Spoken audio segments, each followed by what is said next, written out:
साहब का फैसला जो था वो इकोनॉमी से उन्होंने मुंसलिक कर दिया साइफर के केस को।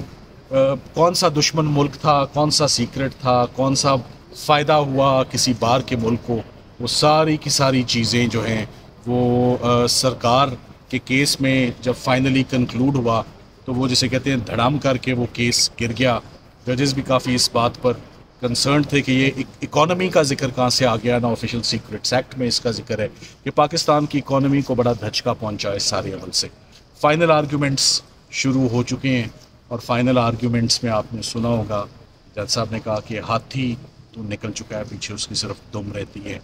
तो हाथी निकलने का मतलब ये है कि हमने अपना मेन केस प्रोसिक्यूशन का अच्छी तरह झंझोड़ भी दिया है और अच्छी तरह वो डिमोलिश भी हो गया। उस केस के अंदर अब कुछ नहीं रह गया।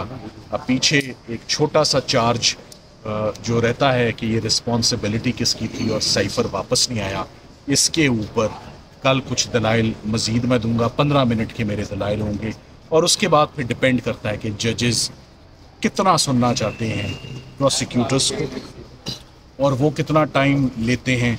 उनके पास एविडेंस तो सारा पढ़ा जा चुका है, तमाम हालातों वाक़यात। अब जजेस अज़ भर उनको सारा एविडेंस, शहादतें, ऑफिशियल सीक्रेट्स एक्ट उनकी फिंगर टिप्स पे है। तो अब जो असिस्टेंस आनी है सरकार की जानिब से, उन्होंने हमारे सिर्फ सवालों के जवाब देने हैं कि डॉक्यूमेंट्री एविडेंस किधर है। डॉक्यूमेंट्री एविडेंस तो सफ़ा मिसल पर आया ही नहीं है।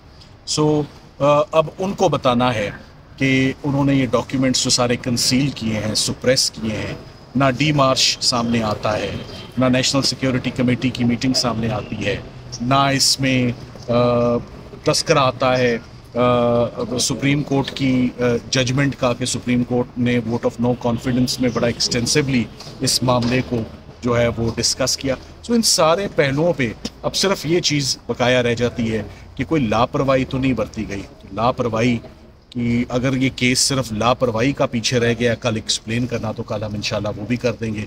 लापरवाही पर, नेग्लिजेंस पे सबसे पहली बात तो ये होती है, लापरवाही उसकी होती है जिसकी ड्यूटी होती है, और जिसकी ड्यूटी थी वो मिस्टर आज़म खान थे और मिस्टर आज़म खान आपके गवाह बन चुके।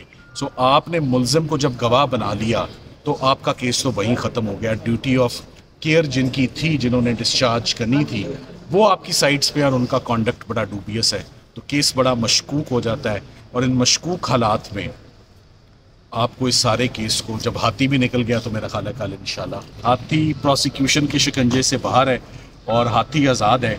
पीछे एक छोटा सा चार्ज रह जाता है जिस पर कल आर्ग्यूमेंट सुनेंगे 15 मिनट से 30 मिनट, और उसके बाद सरकार ने जितना टाइम लेना है वो लेंगे और फिर फैसला मतलब कल समझे कि ये केस कल ये फर्क हो जाएगा। कल केस मुकम्मल कंक्लूड होगा, कल फैसला आ जाएगा इसका। ये अब जजेस पे डिपेंड करता है, फैसला उन्होंने देना है, मैंने कंक्लूड करना। अच्छा, लगता है क्या वैसे? मेरा ये ख्याल है कि सिर्फ 7-8 सवाल पूछने हैं सरकार को। साइफर किधर है?